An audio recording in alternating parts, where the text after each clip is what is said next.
뭐 일반 분들이 쉽게 이해할 수 있는 건 사람하고 쌀하고 유전자가 누가 더 많을 것 같아요? 사람. 사람이죠. 네. 알고 봤더니 쌀이 훨씬 더 많아요. 네? 그게 무슨 얘기입니까? 자, 윤석열을 물어가지고 국민들한테 많은 기쁨을 선사했습니다. 원래 장어가 돼지고기 좋아해요. 지금 저 과학적으로 굉장히 복합적인 입체적으로 지금 해고염수 문제를 이해하고 있어요. 이게 진짜 생명과학적으로 보니까 완전 지금 다른 세상에 널리는 것 같은데 돌이킬 수 없는 선택이 될 수도 있고 그렇게 그렇죠. 보는 거네요. 아이고 뭐 치명적인 거죠. 그렇게 없는 거죠. 윤석열 퇴진, 윤석열 제거. 네. 제거까지 나왔어. 네. 네, 일본이 방사능 오염수를 방류하겠다고 공언한 8월이 불과 일주일도 남지 않았습니다. 원전 사고와 방사능 오염 물질의 유출로 인한 다양한 우려가 제기되고 있습니다. 사람들이 가장 걱정하는 것은 방사능 오염수가 우리의 건강과 특히 미래 세대에 악영향을 미치진 않을까 하는 부분일 듯합니다. 정부에서는 그 정도 양으로는 매우 미미하기 때문에 영향이 없을 것이다. 뭐 이런 말을 계속 하는데요.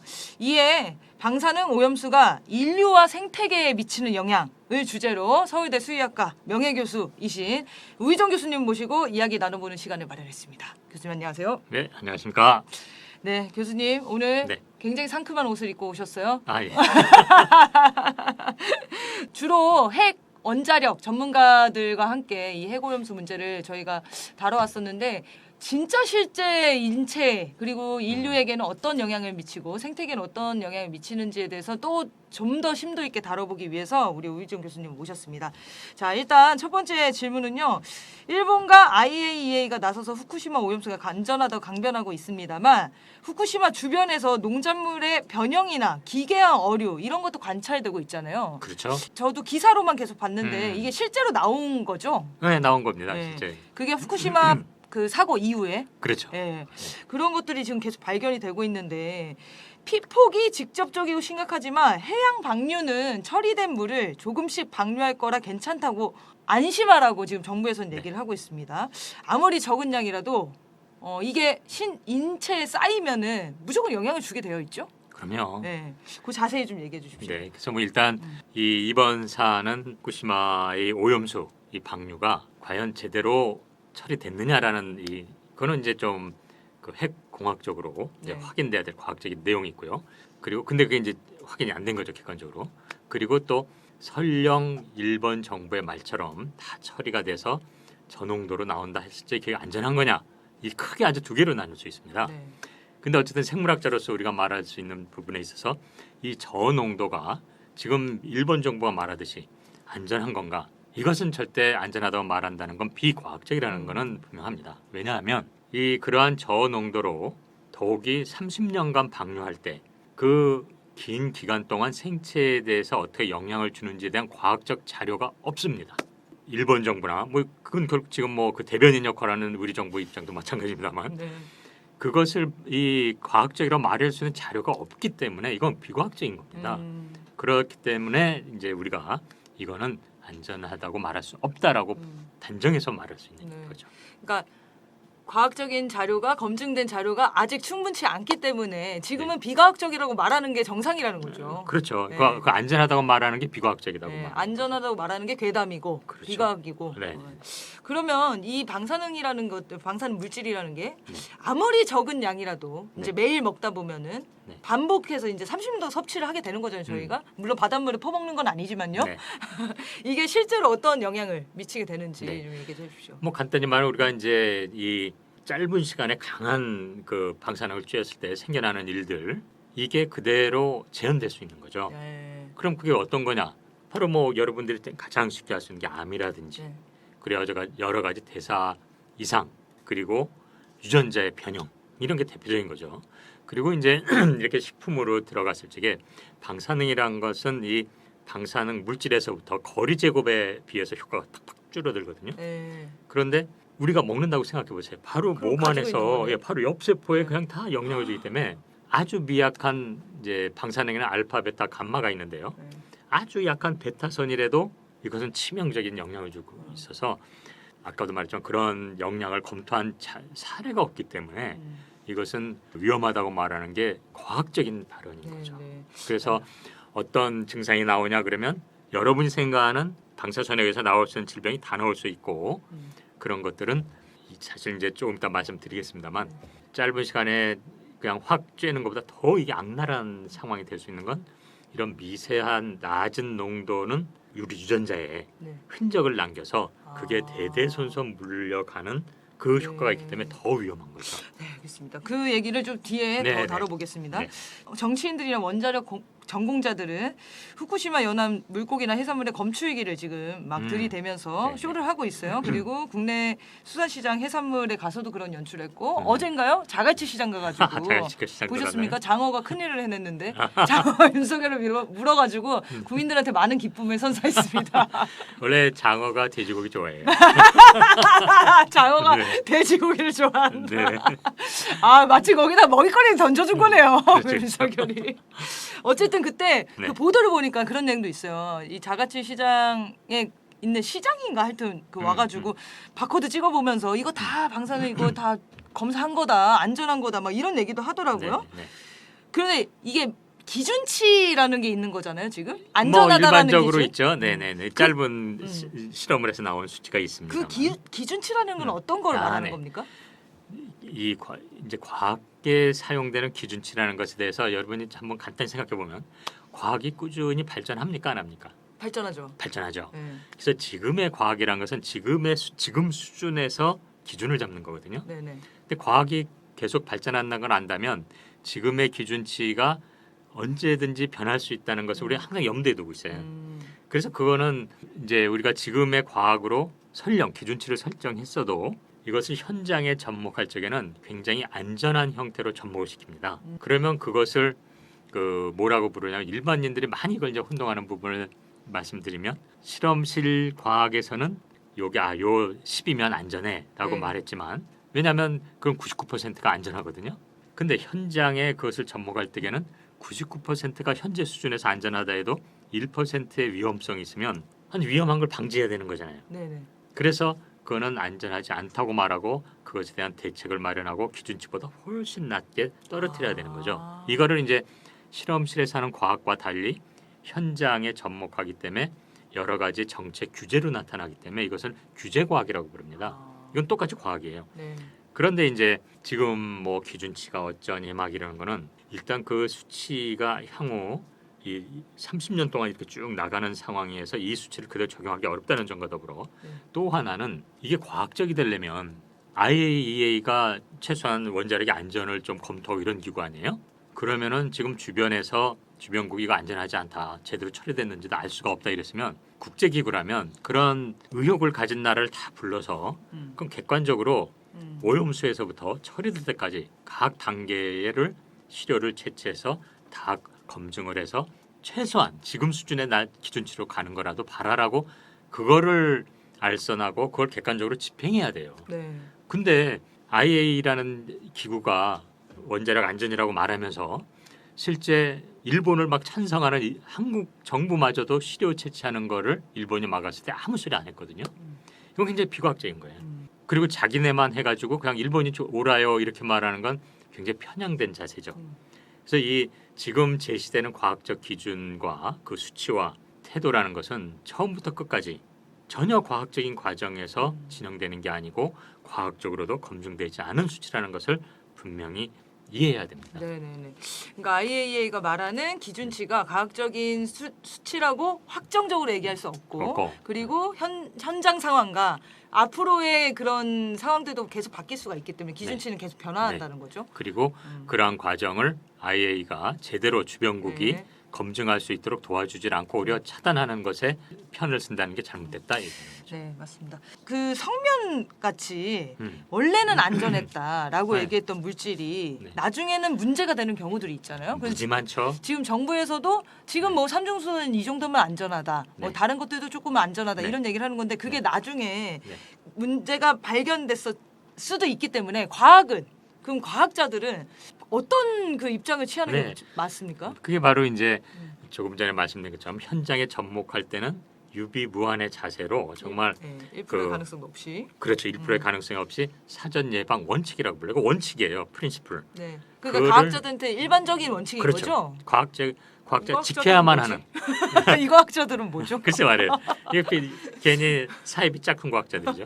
그러니까는 유비무환의 자세를 갖는 게 진짜 원칙으로서 과학자들에게 원칙으로 지켜야 될 내용인데. 그 어디서 책에서 배우는 건가요? 아니면 그럼요. 그냥- 네. 책에 나와 네. 있나요? 아니 그럼 프리코셔너리 프린시플이라고 그래서 여러분 음. 인터넷 찾으면 다 나오는데요. 음. 그 현장에 접목할 땐 하나의 위험이 있더라도 위험하다고 간주해서 유비무환으로 준비해라라는 건 기본입니다. 아, 그냥 상식이구나. 그리고 근데 그거를 그리고- 자꾸 무시하는 이상 짝퉁 전문가나 이 과학자들이 나오는 건 음.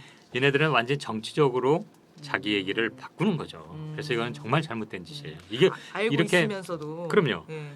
왜 이런 이 유비무환의 자세를 취하냐면 방금 뭐 우리가 성면 얘기도 있었습니다만 아주 제일 가까운 얘기는 뭐냐면 여성들의 그 갱년기 증상을 완화시킨다고 그래서 에스트로겐이라고 하는 호르몬 요법이 있었어요. 네. 그래서 그것도 막 맞았는데 알고 봤더니 그 유방암을 증가시키고 어허. 이래가지고 그러니까 그 당시 과학으로는 뭐 그게 뭐 그런 갱년기 증상을 완화시킨다 이랬지만 결국 과학이 발달하면서 이게 오히려 여성의 암을 많이 유발하네. 네. 이게 바로 이제 과학이거든요. 어. 그렇기 때문에 미리미리 준비하는 것은 제가 방금 말했습니다만 원칙입니다. 그러니까 그거를 나중에는 진짜 어떤 영향을 미칠지 완전히 검증되지 않은 상태인데 그렇죠. 지금 그렇게 따지면 이제 일본이 우리한테 생체 실험을 하는 거네요. 예, 표현 좋습니다. 네. 이 그렇기 때문에 이게 30년간 이걸 방류한다는 것은 바로 이웃 나라인 한국과 중국에 대해서 완전히 이것은 7.3 부대처럼 생체 실험하는 거죠. 자국민도 포함해서. 그렇죠. 걔네들은 그래도 뭐 구체적으로 뭐 보상까지 해준다고 막 이러더라고요. 네. 그런 식으로 우리는 막 무상으로 실험 대상이 되는 거죠. 근데 그게 보상으로도 뭐 어차피 안 해결이 되죠. 되는 건 아니잖아요. 그럼요. 그래서 뭐 일본 내에서도 반대 목소리 굉장히 높죠. 네네. 아 그러니까 이게 국민들은 이렇게 우려하고 이게 정상적인 과학자분들, 네. 합리적인 과학자분들은 얘기를 하는데 정말 이 정치적 목적 때문에 네. 이런 국가 테러를 지금 벌이고 있는 상황이에요. 그렇죠. 예. 자 그러면 오늘은 이제 교수님을 모신 진짜 이유입니다. 여러분들 들어보셨는지 모르겠는데 후성 유전학이라는 게 네. 있습니다. 후성 유전학. 이게 최근에 환경과 질병의 발생 간 상관관계에 대한 연구 이런 것들 막 진행이 되면서 많이 연구되는 분야라고 하더라고요. 후성 유전학에 대해서 좀 먼저 해설을 좀 부탁드리겠습니다. 후성 유전학은 뭐냐면 이것도 이제 과학적 지식이 옛날 분자생물학 수준일 적에는 야 생명체를 이렇게 규정하는 건 유전자야. 네. 그래서 유전자가 다 안다고 생각했습니다. 음. 그래서 유전자만 알면은 모든 생명체의 신비를 풀 수 있겠지. 음. 그래가지고 이제 뭐 2000년대 초에는 휴먼 지놈 프로젝트라고 해서 유전자를 사람 유전자를 다 이제 분석하면 난치병이 다 풀릴 거야 이렇게 생각했어요. 네네. 근데 유전자를 다 밝혀도 난치병이 해소가 안 돼요. 아, 그래서 사람들이 도대체 그러면 이 인간이나 여러 질병 발생이나 이런 거에서 그 유전자가 다 한다고 생각했으면 이게 풀어져도 왜 안 되지 봤더니 환경이 너무 중요한 거예요. 그래서 오히려 뭐 일반 분들이 쉽게 이해할 수 있는 건 사람하고 쌀하고 유전자가 누가 더 많을 것 같아요? 사람. 사람이죠. 네. 알고 봤더니 쌀이 훨씬 더 많아요. 네? 그게 무슨 네. 얘기입니까? 사람들은 야 이렇게 뭐 만물의 영장인 인간이 그러니까. 유전자가 무지 많고 왜냐면 유전자가 다 한다고 생각했을 때는 네네. 근데 알고 봤더니 쌀, 밀, 옥수수 얘네들 유전자가 더 많아요. 우리보다. 아니 이게 도대체 어떻게 된 일이야? 그리고 봤더니 사람이 이렇게 다양한 어떤 기능을 내고 한정된 유전자임에도 불구하고 별의별 기능이 나온 걸 봤더니 환경과의 관계에서 요 중간에 일하는 아이들 네. 이게 이제 마이크로 RNA라는 게 있는데요. 네. 얘네들이 유전자를 막 이렇게 막 오케스트라 지휘자처럼 지휘하는 거예요. 오. 그러면서 지휘하면서 경우에 따라서는 유전자에다가 이렇게 표시도 해놓고 그렇게 표시된 거는 이 결국 환경에 의해서 생겨난 표시죠. 이게 대대손손 물러가는 거예요. 그러면 진화하는 건가요, 유전자도? 좋은 말씀입니다. 그게 일종의 진화의 한 역할 모양새죠. 그래요. 그래서 똑같은 유전자를 가져도 예를 들어서 아주 쉬운 예를 든다면 바닷가에 사는 도마뱀과 산속에 사는 도마뱀은 얼굴 모양이 달라요. 그래서 이 바닷가에 있는 놈들은 유전자는 똑같은데 근데 얼굴 모양이 뾰족해서 틈을 싹 빼먹기 좋아요. 숲에 있는 놈은 넓적해요. 네. 근데 유전자는 똑같아. 그럼 도대체 유전자가 다 하면은 왜 이런 일이 벌어질까? 봤더니 그걸 조절하는 이런 다양한 그 유전자의 각인을 시켜주는 환경 요인을 전달하는 마이크로 RNA라는 게 있고 네. 그게 이제 알게 된 게 2000년 들어와서요. 2000년 21세기 들어와서라고요? 들어왔어요. 네. 그래서 그 연구가 꽤 뭐 그쪽으로도 이제 노벨상 수상자가 지금 등장하는 상황이죠. 그러면 교수님 이거 너무 제가 무지해서 죄송한데 네. 유전자라는 건 인간한테 있는 건 둘 다 똑같이 있는 거죠? 네, 네. 그러면 얼굴 다르고 이런 네. 거는 뭡니까? 사람 같은 네. 사람 안에 네. 뭐 눈 있고 뭐 네. 딱 보면 사람이다 생각하시는 것처럼 그런 거는 기본 틀 청사진에 의한 거죠. 네. 건물로 말하면 청사진에 있는데 요게 청사진에도 요 기둥에 이 벽의 컬러를 무슨 컬러로 하자 이런 게 네네. 유전자가 이렇게 들어 있어요. 네. 그래서 그거에 따라 이제 사람은 우리가 쉽게 말하면 결혼을 아무나 막 하잖아요. 네네. 그러니까 유전자가 막 섞여가지고 그 다양성이 나와요. 근데 아. 그거는 그 범위가 한정돼 있죠. 네네. 그런데 그 범위 한정된 거는 그 유전자 안에 담겨져 있어요. 그래서 아이 사람은 딱 보면 아이 사람 인간이다라는 건 알 수 있는 거예요. 아, 근데 그 아주 기초적인 유전자 그렇죠. 인간으로서의 모습을 모습. 보여주는. 근데 이 사람이 어떤 사람은 막 뭐 이게 좋은 얘기인지는 모르겠습니다만 막 중독 네. 이 집안 내력이라는 게 있잖아요. 내력에 이상하게 저 집안은 대대로 뭐 중독자가 많어. 네. 똑같은 사람인데 그리고 저 집은 굉장히 성직자가 많어. 네. 알고 봤더니 그런 것들을 이제는 설명하기가 가능해진 거예요. 아. 중독을 하면 최소한 지금 과학 수준에서 나온 거 보면 이런 요인이 그 손자까지 가요. 네. 그러니까 뭐 담배 피고 막 이상한 짓 하면 그 영향이 바로 유전자의 다음. 흔적이 남는 그렇죠, 거군요. 그렇죠. 근데 그게 서서히 나타나요. 그 다음 때 확 나타나는 건 아니고. 근데 그 유전자에 각인된 걸 조사해 봤더니 손자 때까지도 가더라. 그래서 그런 집안 내력이란 게 그러니까 이제 옛날 우리 선조들이 그냥 뭐 결혼하고 그럴 때 집안을 본다 이럴 때 우리가 아이 뭐 그런 이상한 객관적인 뭐 조건이 중요하냐 막 이랬는데 알고 봤더니 그런 어떤 내력이란 건 있다는 겁니다. 그럼 공부 잘하는 DNA도 있습니까? 있죠. 유전자가 있는데 아니 그것도 이제 어느 유전자가 나오느냐인데 아, 복불복인가요? 지가 아주 좋은 질문인데 왜냐하면 이게 옛날부터 교육에 있어서 이게 원래 천성이냐 네. 아니면 교육 환경이냐에서 굉장히 이게 긴 논란이 됐던 네네. 거예요. 그것도 아직 종지부가 안 났죠? 그렇죠, 그렇죠. 그래서 예전엔 그래도 그래도 C가 중요해, 즉 유전자가 중요해라고 그랬는데 점점 환경 요인이 굉장히 중요하다는 게 이제 좀 더 올라가는 거죠. 네, 물론 네. 이게 어느 한쪽이 틀렸다는 게 아니고 다 관여한다는 거예요. 그렇죠, 그렇죠. 그래서 후성 유전학은 다시 말하면 이러한 그 환경이 우리 유전자에 미세하게 영향을 장기간에 남겨서 그 흔적이 미래 세대에도 그대로 전달되는 것이 밝혀진 내용인 겁니다. 아주 재밌습니다. 이때 네. 유전자의 흔적을 막 새긴다고 하셨는데 그런 살인을 저지르면 뭐 네. DNA 뭐 유전자에 살인 DNA가 있다 뭐 이런 얘기도 하곤 음. 했었는데 그게 어느 정도 과학적일 수도 있겠네요.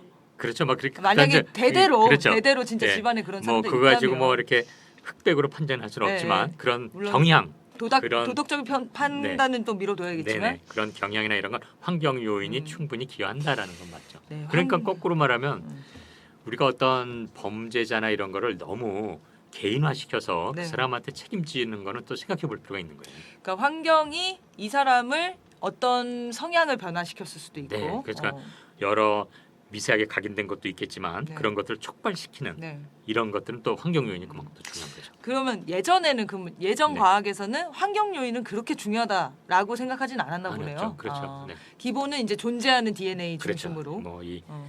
바탕 네. 이게 다라고 생각했었는데 아. 뭐 좋은 예가 네. 암을 이제 말씀드리면 예전에는 암이 생길 때 하나 원인 딱서 암이 확 되고 이러진 않거든요. 네네. 여러 이 유전자의 변형이 생겨서 암이 되는데 그때는 그냥 유전자만 주목했던 거예요.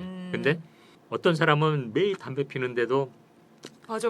암이 안 되고 폐암이 안 되고 어떤 억울한 사람은 사람들이 있어요. 담배 한두 개 했는데 막 이런 게 보니까 담배 피는 하나뿐만 아니라 그 다른 여러 환경의 요인이 유전자에 각인이 되고 유전자 자체도 취약한 게 있고 이게 다 복합적으로 일어나는 겁니다.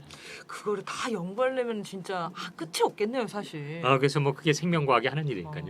그래서 그런 의미에서도 진짜 이 오염수 방류는 위험한 것 같아요. 그렇죠. 그러니까 이 오염수 방류에 대해서 이게 단순한 원자력의 문제다. 네. 뭐 국제 정치의 문제다 이렇게만 생각해서는 안 되고요. 정말 생명에 관계된 사안으로 관점에서 바라볼 필요가 있어요. 네, 알겠습니다. 이 후속 유전학이 모든 네. 생물한테 적용되는 것 같네요. 아까 도마뱀 네네, 얘기도 네. 들어보니까. 네. 근데 인류가 네. 제일 예민하게 영향을 받는다 이런 얘기가 있는데 그렇죠. 왜냐하면 인류가 그만큼 조금 전에 말씀드렸지만 이 얼핏 보면 인간이 유전자가 제일 많을 것 같은데 셀 같은 게 더 많다. 그럼 도대체 이렇게 복잡한 고도의 생각을 하고 이렇게 복잡한 기능을 나타내는 건 뭐가 결정할까? 아까 말했지만 후성 유전에 관계된 마이크로 RNA가 풍부한 게 더 이렇게 되거든요. 그런데 그 환경 요인에 많이 영향받는 게 또 마이크로 RNA이기 때문에 그러한 복잡한 기능을 할 수 있는 체제를 가진 인간이 가장 환경에 취약한 거예요. 그러니까 섬세하고 예민한 기계일수록 조금만 해도 그게 영향받잖아요. 네네. 기계들 봐도 네네. 그런 맥락에서 이 인간이 환경에 의한 요소를 가장 민감하게 받게 되죠. 속속되고 있습니다. 그 세심한 사람, 그러니까 어떤 그 여러 가지 능력을 가질수록 더 그렇게 영향 크게 받겠네요. 그렇죠. 예민해서 막 예술을 잘하지만 그래서 맞아, 거꾸로 맞아. 작은 소리에도 막 신경이 맞아. 그런 영향받는 거죠. 그렇구나. 이렇게 이해하니까 쏙쏙되고 있습니다. 이해가. 자, 그러면 유전자에 막 흔적을 남기는 게 이제 이런 후속 유전학을 연구하면서 결과가 나온 건데 그럼 반감기로 인해서 이 어떤 그 핵종들이 몸 안에 축적돼 있다가 반감기가 지나면 사라지겠지 이렇게 얘기를 하는 사람도 있어요. 네. 그러면 지금 이 얘기를 들어보면 별 소용이 없는 거네요. 그게 사라지더라도. 그렇죠. 그래서 일단 뭐 체내에 들어온 건 이 방사능의 거리가 짧다는 아주 위험 요소 네. 외에도 반감기가 있어도 그 세포에 남긴 영향, 네. 유전적인 어떤 충격 같은 거는 그대로 남아서 유전될 수 있는 겁니다. 그렇기 때문에 이게 30년간이나 이걸 방류한다는 건 정말 상상하기 힘든 얘기죠. 그러니까 그 대에 끝나지 않는 거네요. 그 유전자가 그렇죠. 그대로 다시 대대로 손손 그렇죠. 물려가는 가죠. 거니까. 네. 그래서 지금 인류에 다 영향을 끼친다. 지금 저 과학적으로 굉장히 복합적인 입체적으로 네. 지금 해고염수 문제를 이해하고 있어요. 알겠습니다. 그러면 이 사람들은 네. 방류하는 사람들의 좀 생각이 정말 궁금한데요. 음. 본인들도 피해를 받게 되어 있잖아요. 그렇죠. 네. 그쵸. 아무리 뭐 내가 저기 에비약만 먹을 거야라고 생각하고 나 생선은 진짜 일본산 안 먹어 하더라도 네. 영향을 어떻게든 끼칠 수 있는 거 아니에요? 그럼요. 우리가 다 관계 속에 살아가기 네. 때문에 영향을 미치는 거죠. 먹은 사람과 결혼하면 또 영향 끼치는 거잖아요. 그렇죠. 그럼 이 사람들은 왜 방류합니까? 네. 그러니까 이 사람들은 이 당장에 이거는 과학적인 것도 아니고 어떻게 보면 당장의 정치적인 혹은 그런 자신의 이해관계 때문에 방류하는 거기 때문에 이건 한마디로 사기꾼이라고 말할 수 있어요. 왜냐하면 어떻게 보면 미래 세대의 안전을 빼앗아 가지고 네. 미래 세대의 몫으로 남겨줄 걸 지들이 먼저 빼앗아 먹는 거거든요. 네. 그러니까 이거는 약탈자예요. 이 지구 환경을 미래 세대가 를 위해서 남겨야 될 부분까지도 지들이 다 조종하고 당장의 어떤 그 영향 미칠 부분까지도 그냥 방치함으로써 자신들이 얻는 이득을 취하는 거기 때문에 이건 사기꾼들의 행위죠. 아니 자기만 살면 진짜 다인가 이런 생각이 드는데 네네. 본인의 후대들한테도 다 영향을 네. 주는 건데 이제 후대들에 대해서도 관심이 없다는 거잖아요. 어떻게 보면. 그렇죠. 이거는 그렇기 때문에 어떻게 아주 이렇게- 잘 말씀해 주셨는데요. 이러한 생태계 문제라든지 특히 방사성 문제, 더욱이 30년간 방류하는 거는 당대로 자꾸 생각하는 게 아니고 지금 당장의 과학 수준에서 뭐 하는 게 아니라 이런 장기적인 그리고 복합적인 이 생태계라는 게 관계망으로 연결되어 있잖아요. 이 먹이 사슬이나 뭐 여러 가지 형태에 대해서 과연 우리가 어떤 영향을 줄 건가라는 아무런 연구 결과가 없는데 이거를 괜찮다고 말하는 것은 너무 위험한 거죠. 정부가 얘기하는 그 여러 가지 괴담들 다 보셨나요? 괴담들이 정부가 얘기하는 걸 괴담이라고 생각해서 주장하는 과학적인 자료 근거들 보시면서 제일 황당했었던 얘기 있으신가요? 일단은 이 뭐 베타성 같은 거 약한 거는 괜찮다든지 네. 지금 쭉 얘기한 어떤 기준이기 때문에 뭐 괜찮다 이런 얘기 자체가 이상하고요. 또 하나는 IAEA가 취하는 이 방식에 대해서 그냥 IAEA니까 다 괜찮아라고 말하는 네네. 왜냐면 그럼 IAEA라면 아까도 말한 것처럼 그 의혹을 제기한 주변국이 다 객관적으로 처리해서 검증할 겸 도와주진 않고 그런 짓을 하는데 더욱이 더 탐사에서 그 뒷돈 받은 의혹까지 제기했지 않았습니까? 그럼 그걸 검증하고 가야 돼. 그걸 안 하면서 오히려 일본 정부 말이 옳다고 그러는 걸 볼 때 저는 낱낱의 주장 이전의 근본적인 자세 자체가 이건 이 괴담 유포자의 자세라고 저는 생각합니다. 그 폭력적인 것 같아요. 폭력적인 국민들한테 내가 이렇게 얘기하고 전문가가 이렇다는데 국제기구가 이렇다는데 왜 믿질 않아? 네. 안 믿고 네. 과학적인 어떤 그 얘기를 하면은 괴담이라고 하고 처벌하겠다고 하고. 그렇죠 말이에요. 그러니까 오히려 우리 안전을 생각하는 사람들 그럼 제대로 과학적으로 네. 검증을 해. 과학자들이 납득할 수 있는 방식으로 다 여러 나라에서 각자 취재 다 검증해서 딱 괜찮은지 각 단계를 확인해 보자. 네. 그것도 안 하는 거잖아요. 그러니까 그러면서 무조건 이쪽을 괴담이라고 말하니까 뭐 이런 일이 이런 적폐 정권에서 한두 번이 아니기 때문에 우리가 정말 저놈들이 또 저러는구나 생각하지 말도 안 되는 생이에요. 그러니까요. 네.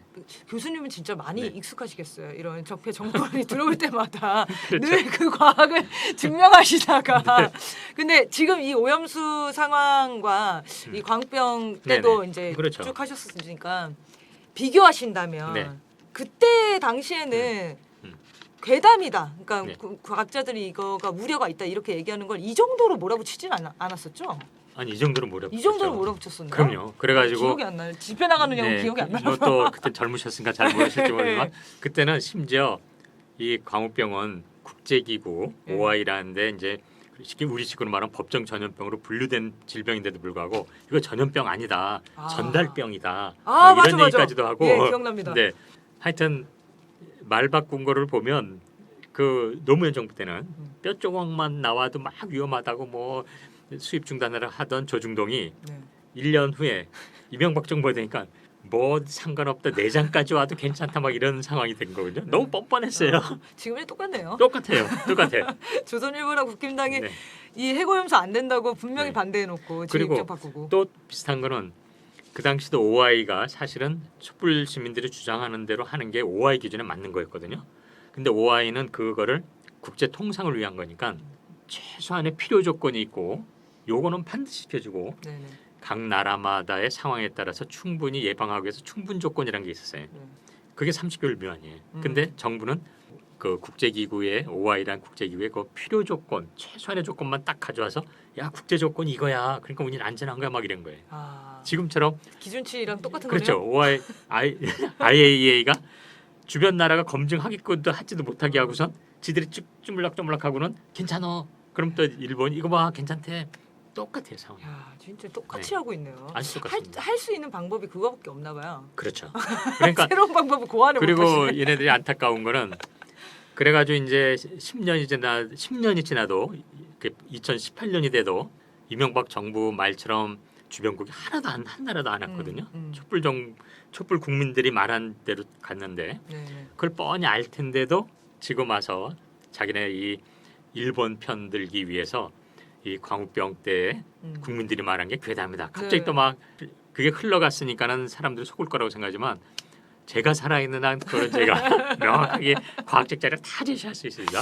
그 민경우 씨라는 분이 있잖아요. 그 민경우? 예전에 그 광우병 대책이 정책팀장인가를 하셨대요. 아 그래요? 근데 거기서 그 사람이 이제 국힘당 가서 막 강연을 하는데 뭐라고 하냐면 네. 자기가 정책팀장이었지만 음. 과학적으로 이게 얼마나 문제인지를 전혀 검증해 본 적이 없다. 이런 어. 발언을 했어요. 아 그분은 솔직했네요. 왜냐하면 그분은 그 비과학자였으니까 아, 그 분야에서 본인이. 그러니까 본인 얘기를 한 거지. 본인 얘기하신 거죠? 그 당시 그런 어떤 국제적인 어떤 과학 기준이나 네. 저는 이미 그때 뭐 매년 광우병 학회 나갔기 때문에 뭐 뻔한 건데요. 예. 그런 것들은 학계에서는 이미 확실했기 때문에 그게 10년이 지나도 국제사회에서 그 촛불 시민들이 말했던 그 기준을 유지한 거고요. 네네. 그분은 아마 자기 고백이었던 것 같네요. 자기가 공부를 안 했던 얘기를. 내가 이렇게 공부를 안 하고 그냥 듣보잡이었어 나 이 얘기 수준 같은. 아 근데 그때는 그렇게 해서 집회를 나갈 수가 없으면 진짜 선동당에서 나갈 수가 없는 게 왜 위험한지를 알아야 나가죠. 보통 그렇죠. 사람들이 이게 선동당한다라는 얘기가 되게 무슨 말인 게 본인들이 선동을 당해서 그런가 봐요. 국민들이 아, 그렇게 그렇죠. 쉽게 선동 당하지 않거든요. 그렇죠. 네. 아 위험하대 나가 이게 어떻게 절대 안 가능합니까? 그렇습니다. 내 신체에 내 인체에 혹시 내 가족에 어떤 영향을 미치는지를 공부하면서 나갑니다. 보통. 그렇죠. 대부분 맞습니다. 그렇죠. 네. 참 안타까운 일은 이 우리 사회 이런 적폐 정권이 될 때마다 그 미일의 앞잡이 노릇을 한다는 점이에요. 광우병 때는 그 미국의 앞잡이 노릇을 한 거고 그리고 이번에는 이것도 물론 이제 그 이면은 미국이죠. 그러나 어쨌든 직접적으로는 일본 앞잡이 노릇을 이렇게 하면서 도대체 국민의 입장을 대변 안 하는 거예요. 네. 너무 안타깝죠. 그렇죠. 늘 그런 식이고 그때 이명박은 뭐 위키리크스에서도 네네네. 보도가 됐지만 그렇죠. 미국의 아주 충성 다할 대통령이라고 그럼요. 보고하지 아니, 않았습니까? 위키릭스에서 나온 거 이건 편집하지 말고 내보내지. 위키릭스에 나온 거 보면 이명박이 저는 이 광우병을 모를 거 아니에요. 그래서 제가 몰라서 이랬구나. 좀 불쌍하다 생각했는데 그게 아니고 교활한 놈이었어요. 왜냐하면 대통령 당선되자마자 취임하기도 전에 비밀 외교 문서를 부시한테 보내가지고 야 내가 이거 쇠고기 확 개방해 줄 테니까 대신에 네. 나를 너의 개인 목장 네. 데이비스 캠프 데이비스에 나를 초청해줘. 어. 골프 한번 치게 해줘. 아, 이 대가를 거래를 한 거예요. 그래서 골프 그렇죠. 이 차량 이게 탄게 나온 나왔죠. 거죠. 네. 기억납니다. 아주 나쁜 놈이죠. 자기 개인 그 홍보를 위해서 그것도 그러니까 근데 이놈이 더 흉측한 놈이라고 말하는 건 이 그렇게 해줄 때 국민들이 이게 너무 말도 안 되는 조건이니까 국민들이 문제 삼을 거라는 예상 알고 있었던 거예요. 그러면서 근데 내가 소고기 이 수입 허락해 주는 건 개방하는 거는 총선이 언제니까 요거 끝나고 내가 방문한 요 사이에 해줄게까지 딱 찍어가지고 비밀 외교 문서를 보냈던 거예요. 계획을 완전 세워놨었던 거예요. 그렇죠. 그러니까 얘는 내가 이걸 허락해줄 때 어떤 일이 일어날 걸 다 예상했던 거예요. 그러면서 그리고 슬쩍 넘어가려고 그랬던 거죠. 청와대 뒷산에서 아침 일스 네, 부르면서 네, 노래 네. 불렀다고 그런 얘기를 한 거예요. 네. 근데 물론 이제 그렇게 지가 교활하다. 작전 짜고 비밀로 다 짠 대로 갈 거라고 생각했다가 국민들이 터져버린 국민들이 거죠. 딱 야 이거 비과학적이다 말이 안 된다 막 나오니까 괜히 아침 이슬 뭐 징징대고 뭐 이랬다고 지가 쇼를 부린 건데 네. 나쁜 놈이죠. 그리고 계획대로 되지 않았죠. 국민들의 힘으로. 그렇죠. 그러니까 원래는 그냥 다 수입하게 하는 거였는데. 그렇죠. 그래서 겨우 노무현 정부 때처럼 30개월 미만으로 다시 이제 했는데 더 사실 나쁜 놈은 위키리크에서 나온 거예요.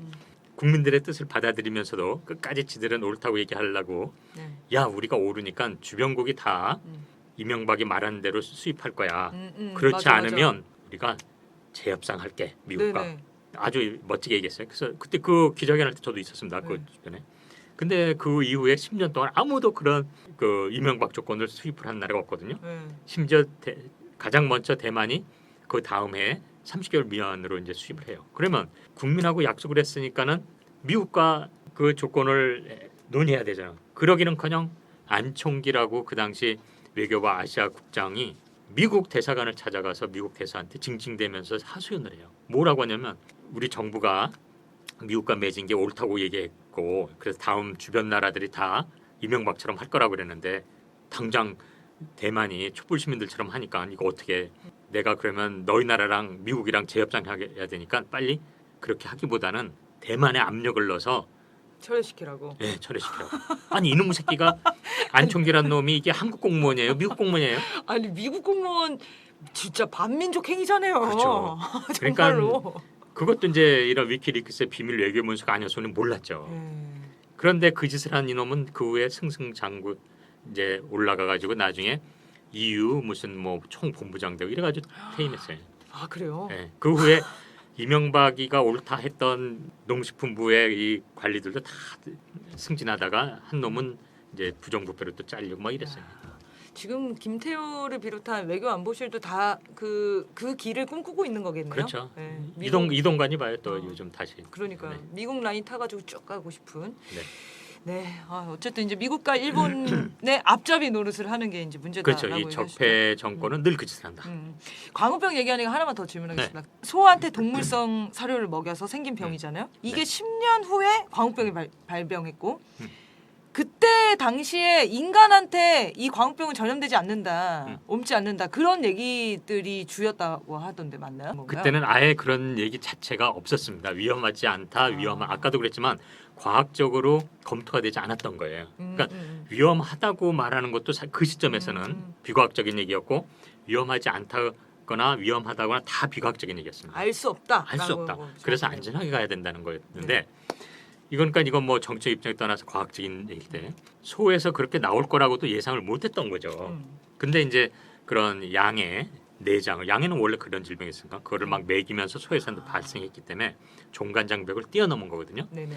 근데 그러한 소고기를 먹어서 사람한테 올 거는 아무도 예상을 못했던 겁니다. 그러니까 이건 뭐 안전하다, 위험하다 이 논의 자체가 없었던 거죠. 어떤 영향을 끼칠지 아예 몰랐던 몰랐던 거네요. 거죠. 생각도 못했고. 그게 바로 지금 후쿠시마 이 저농도의 오염수를 30년간 방류하는 상황과 똑같다고 전 말씀드리는 거예요. 그것도 아무도 해본 적이 없고 이게 그렇죠. 어떤 영향을 끼칠지 아무도 예상을 못 모르겠다는 한다는 거죠. 거죠. 그렇기 때문에 항상 위험하다 이런 상황이 있을 때 위험하다고 간주하는 건데 이 인간광우병 자체는 이러한 지금은 뭐 핵의 위험이란 건 아니까 이게 알지 못하니까 위험하다고 단정하지만 그때는 단정조차도 못했던 건데 네네. 갑자기 생각도 못한 어린 아이들한테 갑자기 나타난 거예요. 이 인간광우병 이거는 진짜 완전히 7, 80대의 경우에나 가끔가다 볼 수 있는 질병이 네, 네. 100만 명 중에 한두 명 나올 수 있는 질병이 아이한테 막 나온 거예요. 그래서 이제 추적을 들어갔더니 EU 영국에서 그게 나온 거죠. 그래서 이제 그 인간광우병이 이렇게 연결됐다는 걸 밝혀진 거죠. 광우병 관련된 얘기는 저희가 우희정 교수님이랑 한 번 전에 대담한 게 있습니다. 다시 한번 확인해 주시고요. 자, 그러면 방사능 물질이 질병 등 직접적 원인이다라고 밝혀진 그런 사례들이 있나요? 그렇죠. 아니 그건 히로시마에 떨어진 어떤 네. 피폭에서도 이미 우리가 너무 알려진 것처럼 그런 거는 너무 뚜렷한 거고요. 네, 그건 너무 사고고. 그것뿐만 아니라 지금 네. 우리가 특히 또 주목하는 것은 이제 먹었을 때 네네네. 이건 이제 외부에서 온 거고 방사능 피폭이라는 건 크게 세 가지로 봅니다. 이렇게 멀리서 이제 예를 들어 핵폭탄이 떨어졌다. 방사능이 오는 경우. 또 하나는 방사능 물질이 피부에 묻는 경우. 세 번째는 먹었을 경우. 우리가 지금 이제 주로 하는 건 이제 먹었을 경우인데요. 아까 말한 것처럼 밖에서 왔을 때의 경우와 똑같은 질병이 다 일어날 수 있다는 거고. 근데 먹었을 때 더 위험한 것은 바이스탠더 이펙트라고 그래서 이건 이제 옆에 지나가는 바이스탠더라고 하는 것은 이제 지나가는 사람 뭐 방관자 이런 말인데 네. 타겟이 된 세포 외에 이건 이제 먹었을 경우 아주 그 옆에 세포란 건 뭐 세포 간극이란 건 몇 엉구스트롱 단위거든요. 밀접한 거예요. 그러면 타겟된 세포만이 아니라 주변 세포가 계속 영향을 받는 거예요. 이게 이제 식품 먹어서 아주 위험한 거고 네. 그리고 이것은 밖에서는 큰 영향을 안 주는 미약한 뭐 삼중수소라든지 C14라는 어떤 그런 것들이 미치는 약한 방사능도 아주 치명적이 될 수 있다는 거기 때문에 이런 것들은 계속 주변의 유전적 불안정성을 증폭시키는 거죠. 그리고 이게 누적시켰을 때 그러한 미세한 거지만 아까도 말했습니다만 이게 그러한 미세한 것이 원인이 돼서 네네.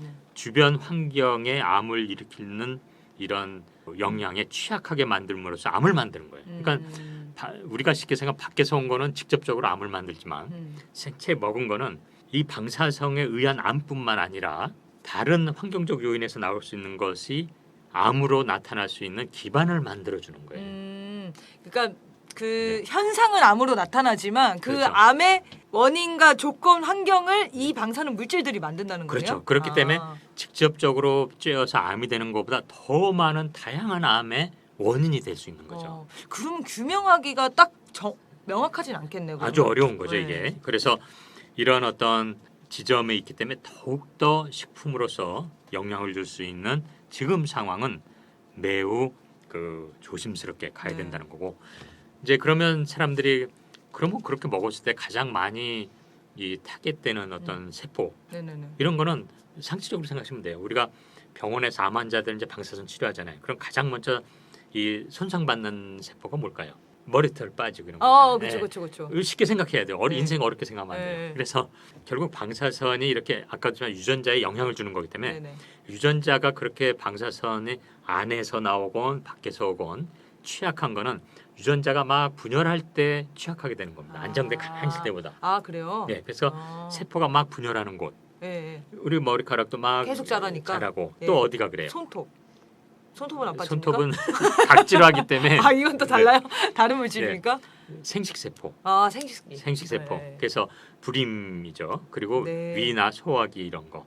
그래서 이런 어떤 그러니까 활발하게 움직이는 그렇죠. 어떤 그런 분열하는 부분들이 먼저 상한다는 거예요. 가장 그래서 생식 쪽이 가장 또 타겟이 되는 겁니다. 근데 아주 센 게 오면은 불임이 돼 버리지만 계속 네. 말하지만 이렇게 미세하게 네. 장기적으로 노출되고 바로 세포 옆에서 될 때 이런 것들은 그 생세포 기형과 이런 걸 미세하게 만들어 버림으로써 오히려 이 대대손손 기형이 나올 수 있는 당장 멀쩡해도 다양한 아까도 말했지만 다양한 환경 요소에 취약해지는 바탕을 만들어줘 버리니까 이게 우리가 생각하듯이 뭐 방사선을 쬐면 이러한 질병이 나온대 이거보다 훨씬 범위가 넓어진 형태로 이게 그러한 미세한 방사성에 의한 것인지도 알기도 어려운 형태로 다양한 병이 나올 수 있는 거죠. 이게 그러면 직접 피폭 당하는 거보다 더 위험할 수도 있는 거네요. 더 그렇죠. 네. 길게 보면 더 위험한 겁니다. 이거. 그렇구나. 한 개인으로 보면 치명적이지만 피폭당하는 것 이거는 어떻게 보면 계속 인류 자체에 그렇죠. 영향을 이 주게 미래 되는 거잖아요. 세대 자체를 흔드는 일이죠. 이거 진짜 안 되겠는데 지금 일본 놈들 이거 안 되겠는데요? 그렇죠. 이런 거를 우리 국민들이 좀 인식해야 돼요. 네. 이거는 이런 걸 단순히 그러니까 뭐 원자력의 문제 혹은 네. 뭐 이런 수준으로 정치의 문제가 아니라 이건 우리 생태계와 우리 미래 세대를 위한 그러니까 지점입니다. 그게 어느 정도 위험하지? 그러니까 위험하다라는 건 인지가 되는데 이게 언제까지 위험할 건지는 생각을 못 해봤던 거예요. 그렇죠. 지금 들어보니까 이게 유전자의 흔적을 남기고 그게 다시 그렇죠. 계속 대대손손 물려지면 그리고 정말 끝이 없을 수도 있는 그렇죠. 거잖아요. 그리고 그게 진짜 지금 계속 이 정부나 말하는 게 막 뭐 이거는 베타선이고 뭐 네네. 얇고 오히려 그거는 근데 반감 굉장히 길어요 또. 그러니까는 그 옆에서 세포에 막 영향을 주고 오히려 약하니까 더 문제인 거예요. 바로 옆에서 약한 놈이 야. 아예 세게 넣으면 그놈만 죽으면 끝나는데. 아 그러네. 네.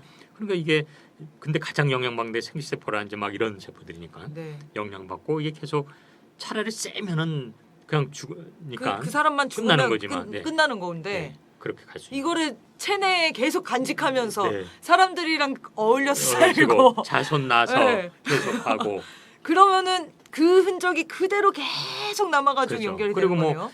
거기 하나 더 말씀드리면 결국 이 생물의 특징은 자손이 늘어나는 거잖아요. 네네. 그러니까 그런 문제를 가진 영향을 받는 유전자도 계속 늘어나는 거죠. 그러니까 이 시간의 축을 꼭 넣어서 생각해야 됩니다. 이 생물은 야, 이게 진짜 생명과학적으로 보니까 완전 지금 다른 세상이 열리는 것 같은데 어느 정도 위험한 건지 어느 정도 위험하다라고 표현할 수가 없겠네요. 맞습니다. 막대한 이거는 네. 돌이킬 수 없는 선택이 될 수도 있고 그렇게 그렇죠. 보는 것 같네요. 이건 뭐 치명적인 거죠. 돌이킬 수 없는 거죠. 직접적인 발병 원인으로 방사능이 이렇게 거론되는 경우가 있는 건 아니잖아요. 그러니까 말씀하신 대로 아주 약한 것이 그렇죠. 이렇게 세포들한테 영향을 끼치고 나면은 생체세포나 막 이런데 네. 나중에 방류 30년 후에 누가 발병을 해 무슨 병이 걸리거나 기형이 나왔어 원인을 찾을 수 없는 거 아닙니까? 맞습니다. 그럼 책임을 더 미룰 수도 없는 거죠. 그렇죠. 더욱이 그때 나타난 질병이 우리가 쉽게 접하는 강한 방사능에서 나오는 질병하고 전혀 다른 유형이 나올 수도 있기 네. 때문에 그런 걸 나올 수 있는 바탕 만들어 준 거니까 그 상관관계를 증명하기 너무나 어려운 거죠. 그럼 그때 또 연구를 시작하고 그러면 또 그렇죠. 한 그걸 또 5년, 증명하기 10년 그걸 또 증명하기도 어려운 거예요. 이게 굉장히 이게 생물 증명하기 무기도 진짜 어렵고. 그렇습니다만 이렇게 생물에 있어서는 직접적인 연관관계 우리가 뭐 삼성 반도체의 그 산업재해 문제도 있고 굉장히 많습니다만 고압 이 송전선 지나가는 문제 이게 네네네. 그래서 더 이게 굉장히 역학적으로 증명하기가 어려운 거고 그거를 이런 이 개발론자들은 악용하는 거죠. 그러면 전에 이제 그 성주에 사드 배치된 네. 전자파 피해. 네, 맞습니다. 근데 최근에 안전 뭐 평가를 했는데 음. 전자파 피해 없었고 성주 참여 멀쩡했다 뭐 이런 네네네. 얘기 나왔잖아요. 그것도 그러면 알 수 그렇죠. 없는 거네요. 그럼요. 이거는 지금 수준의 과학에서 그 조건 하에서 안전하다는 거지. 앞으로 과학이 더 발전하고 더 측정할 수 있고 그 미세하게 유전자에 각인된 것 같이 다 확인할 수 있게 된다면 네. 전혀 다르게 또 답이 나올 수 있는 겁니다. 그렇죠. 그래서 항상 사전 예방 원칙, 유비무환 이게 네. 중요한 거죠. 과학은 항상 과학자는 진보적일 수뿐이 없는 건 음. 과학은 미신이나 종교를에 대항해서 과학이 발전하는 게 아니라 과학은 지금의 과학에 대해서 보다 바람직한 과학이 뭔가 끊임없이 지금의 과학을 부정하고 보다 바람직한 거로 나가는 거거든요. 네. 그러니까 진보적이어야 돼요. 그래서 과학이 계속 발전하는 거고. 근데 지금의 과학이니까 안전하게 말하는 사람은 굉장히 이거는 과학자적인 태도가 아닌 거죠. 사기꾼이죠. 네. 간단히 말하는데 사기꾼이 과학이란 거를 정확하겠네요. 적당히 팔아가지고 내세워서 자기 개인이 득취하는 거. 근데 그게 정말 막 얘기해서 그렇지만 자기만 피해 보지 왜 전 국민의 목숨을 담보로 그렇게 사기를 칩니까? 글쎄 말이에요. 그게 이완용 같은 놈들이죠. 정말 자기 진짜 그거 하나로 나라를 다 팔아먹는 놈이나 네. 똑같은 거예요. 주변 이웃들 공동체 다 진짜 팔아먹는 작자들인데 이게 나중에는 어떻게 이 천벌을 받을지 정말 이런 사람들이 이런 문제만 안전 관련된 문제만 터지면 늘 갑자기 등장해가지고 이게 과학적이라면서 그러니까 다른 사람 다 이제 비과학이다. 10년 전에 정부 말이 옳아요라고 외쳤던 과학자들 어딘지 아무도 없어요. 보이지도 않아요. 늘 물론 그 당시 과학자가 나온 놈도 없지만 그렇게 말입니다. 오히려 비과학자가 나와서 자기는 공부를 안 했다 이런 걸 증명하고 있는 건데. 네, 오신 김에 하나 더 여쭤보겠습니다. 네. 지금 용산의 미군기지 환경오염 부지 위에다가 어린이 정원, 어린이 공원, 네. 정원이라고 아예 이름도 지금 못 붙인 상황인데요. 어린이 공원을 지어서 문제인데요. 여기가 이미 기름 범벅이고 정화도 하나도 하지 않았고 유독성 물질이 계속 발견됐었던 지역이거든요. 네. 물론 이제 용산뿐만 아니라 전국 곳곳에 미군 기지들이 다 그렇게 오염이 돼 있는데 나오는 물질이 이제 다이옥신, 뭐 벤젠 이렇게 얘기를 합니다. 어린이들이 이 공원에서 놀게 되면 네. 미치는 영향 어느 정도일 것 같아요? 이건 역시 방금 말씀드린 것처럼 지금 그 지역에 오염돼 있는 물질은 어느 정도 나와 있거든요. 그래서 이것이 장기적으로 어떻게 미칠 것이냐 그럴 것을 확인할 실험 조건이 없습니다. 그러나 거기 묻혀져 있는 이 미군이 오염시키는 게 어떤 물질이란 건 알고 있죠. 그렇기 때문에 이것은 사전 예방 원칙에 의해서 거기 어린이 그런 공원이나 정원에서는 절대 안 되는데요. 네. 이거를 그냥 잠시 어떤 그 거기 이런 영향을 가장 받는 게 아까도 말했지만 대부분 자라나는 어린이가 더 취약하거든요. 그래서 이것은 완전히 정치적으로 아이들을 이용해 먹기 위한 포장이고 너무 무책임한 행위예요. 이 미군 기지가 뭐 전 세계 다 미군 기지들이 다 오염시키고 다니는데 네. 이런 것들을 국민의 어떤 입장에서 바라본다면 우리 정부는 이거 끊임없이 이 미군과 얘기를 해서 완전히 정화시켜야죠. 정말 최소한 일단은 현재 과학 수준에서라도 누가 봐도 검증을 해도 이것은 인정할 만한 정도로 가기 전에는 그런 거 하면 안 돼요. 네. 지금 그게 이루어지지도 않은 거거든요. 이거 정화하는데 수십 년 걸린다고 했었거든요. 그렇죠. 막대한 국민 비용과 함께. 그래서 그 비용 그 협의를 네. 미군 측이랑 협상을 하고 있었는데 갑자기 용산으로 그 집무실을 네. 이동하더니 주변 어린이 공연을 만든다면서 정말 황당한 일이었잖아요. 그래도 아직도 역시 인생 순수하게 사신 것 같은데 미군하고 그 환경철입이 협상한 게 아니라요. 네.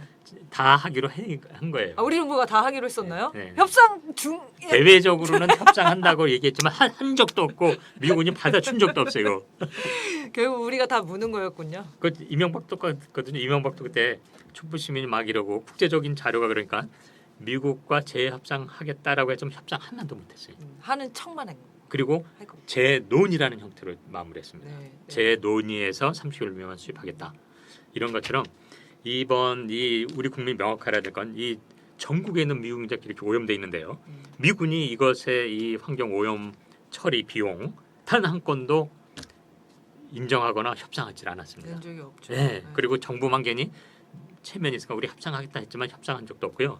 다 떠안고 있고 그러면서 거기에 간 이 윤석열이가 자기네 어떤 이미지나 만들기 위해서 막 애들 이렇게 위험하게 거기다 그냥 재려놓는 거예요. 아주 나쁜 짓입니다. 일반인들이 한테도 위험한데 어린이 공원을 만든 게 정말 악랄한 그럼 악마 거기 같은 놈이에요. 아이들 놀고 뭐 유모차도 끌고 막 이럴 텐데 네. 아주 잘못된 거죠. 이거 공원 처음에 시범 개방했을 때 그 2시간 이내로 머물라고 그런 공지도 나왔었거든요. 그러니까 어떻게 이럴 수가 왜 있습니까? 굳이 그런 짓을 하는지 이거 완전히 그 아이들을 이용해서 자기 그 선전용 아니에요. 네, 나쁜 그러니까 놈이에요. 진짜. 이건. 이 민간인 학살자 아닙니까? 그렇지 차라리 민간인 학살을 통해서 네. 자기 어떤 사익 취하는 놈들이죠. 정말 이 악마 같은 정권입니다. 일본에게는 우리가 좀 더 요구를 정확하게 한다면 어떤 요구를 하면 좋을지. 그 나라의 어떤 결정 자체를 우리가 어떻게 간섭하기는 어렵죠. 네네. 그러나 최소한 이것은 주변에 영향을 미치니까 국제사회의 여론과 함께해야 됩니다.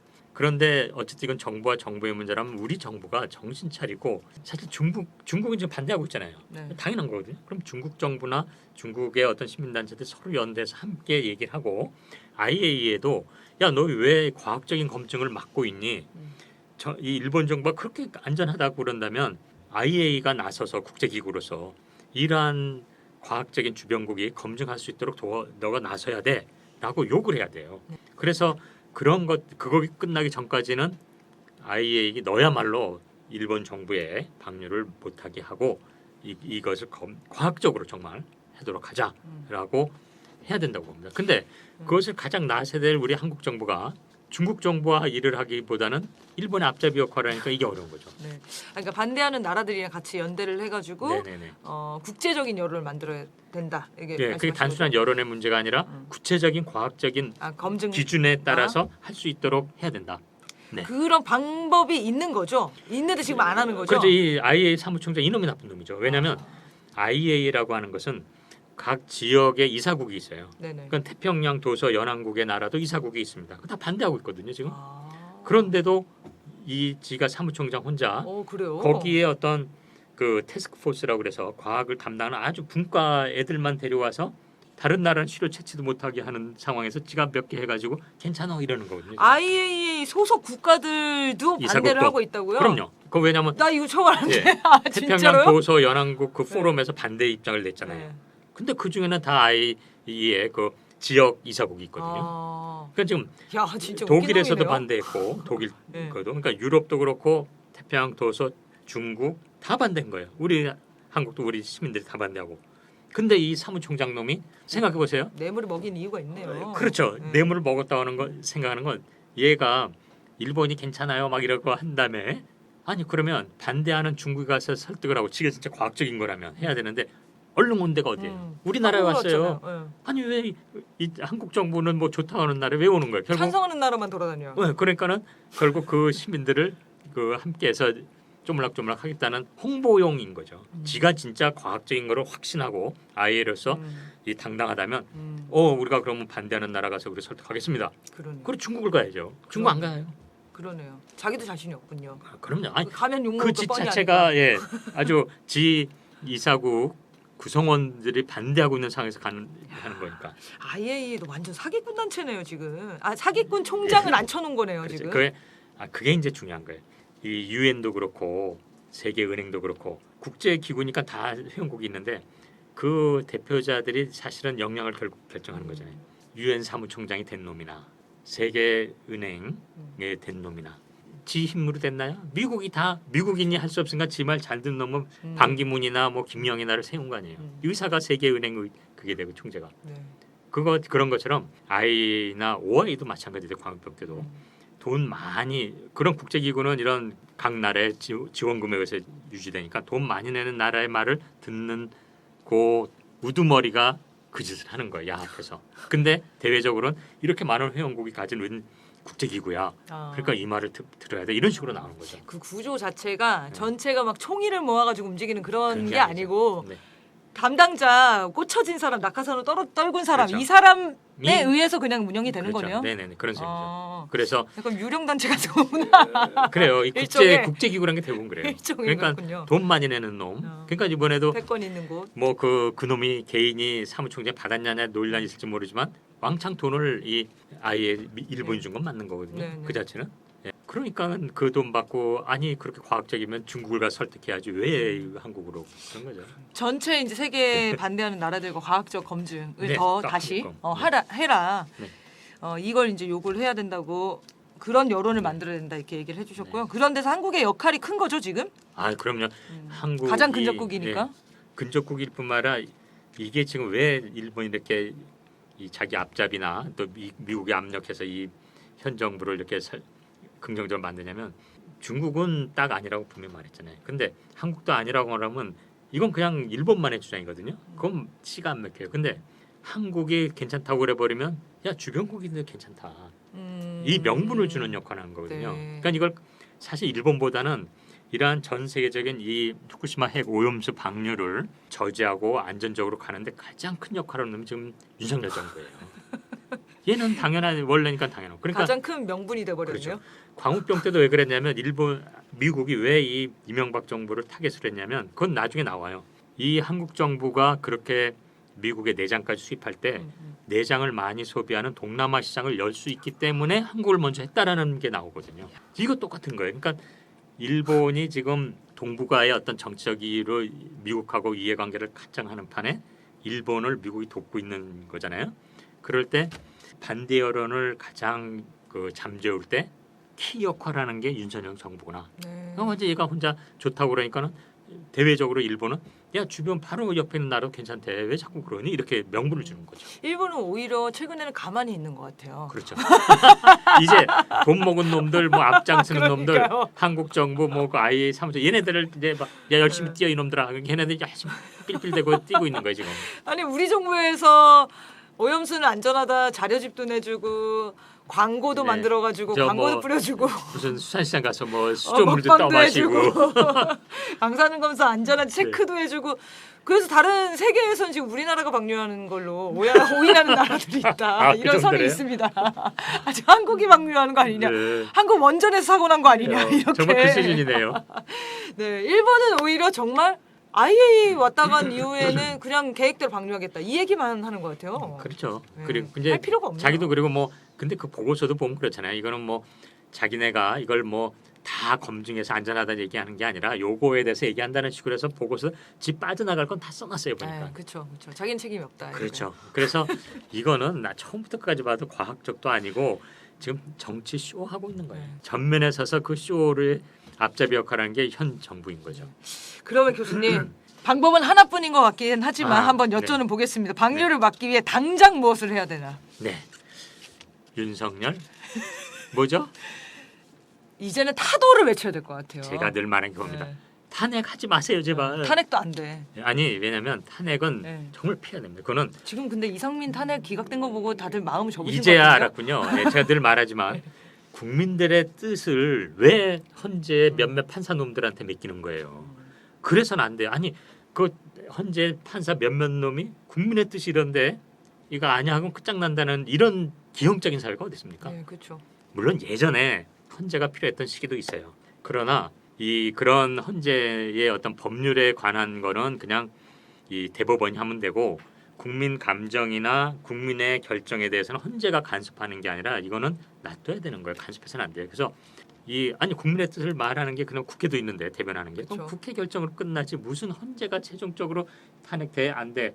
행정수도 이던데 안 돼. 얘네들 이건 완전히 판사 몇에 국민의 그 모든 걸 맡긴 제도이기 때문에 탄핵이란 말 저는 아주 싫어합니다. 사실은. 태진은 어떻게 생각하십니까? 퇴진 좋죠. 태진 괜찮습니까? 당연히, 아 요거 당연히 국민이 요구할 수 있는 그렇죠. 거니까. 저는 그래서 탄핵하지 말고 음. 무엇을 해냐 윤석열 퇴진, 윤석열 제거. 제거까지 나왔어. 네.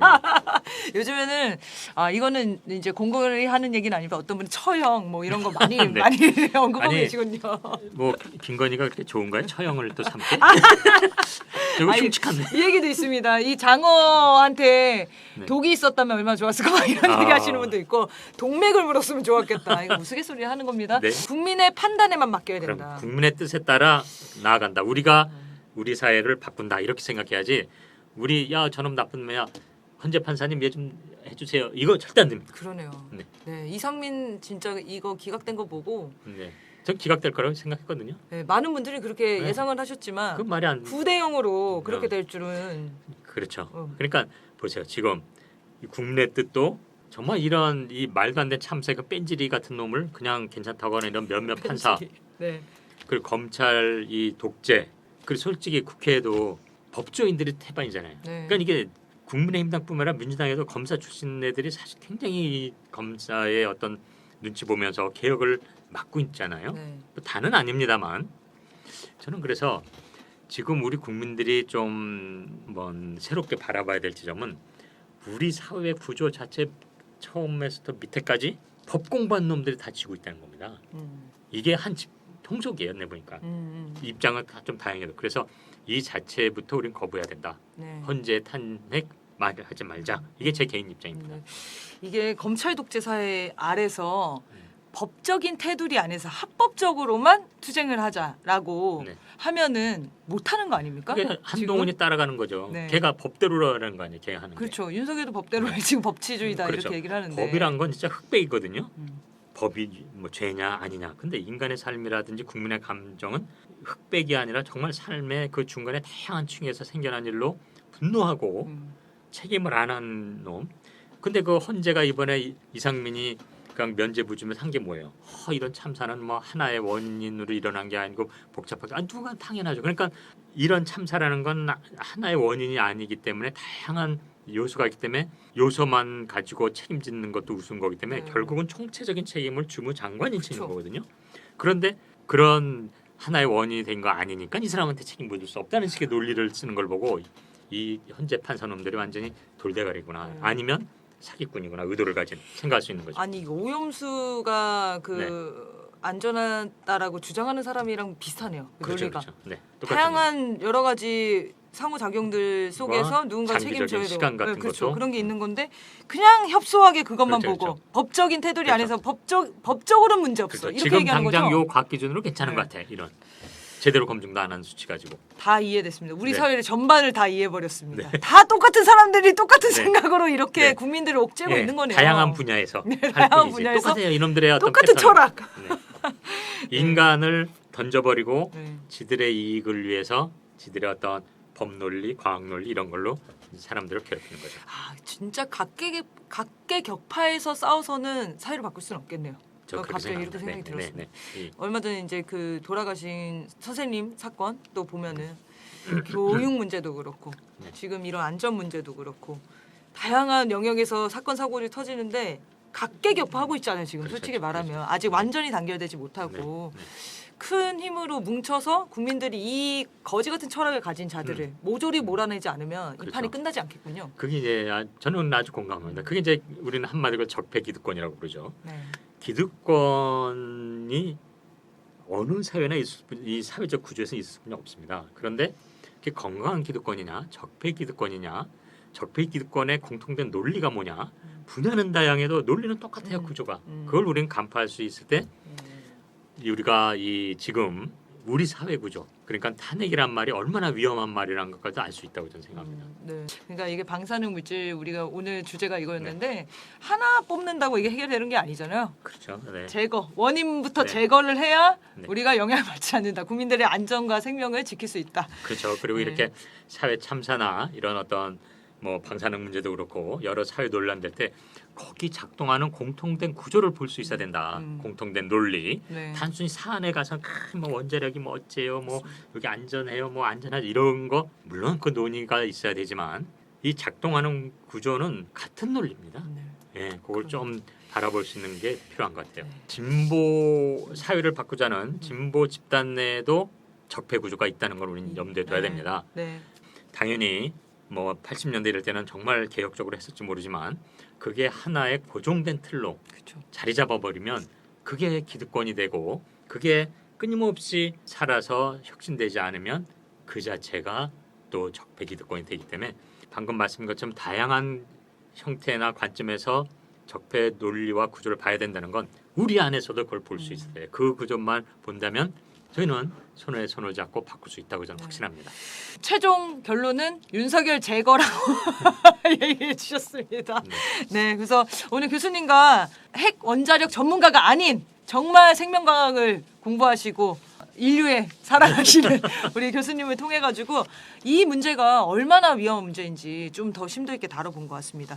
네, 오늘 교수님 나와주셔서 감사하고요. 다음 네. 기회에 또 모시도록 하겠습니다. 네, 고맙습니다. 고맙습니다. 네.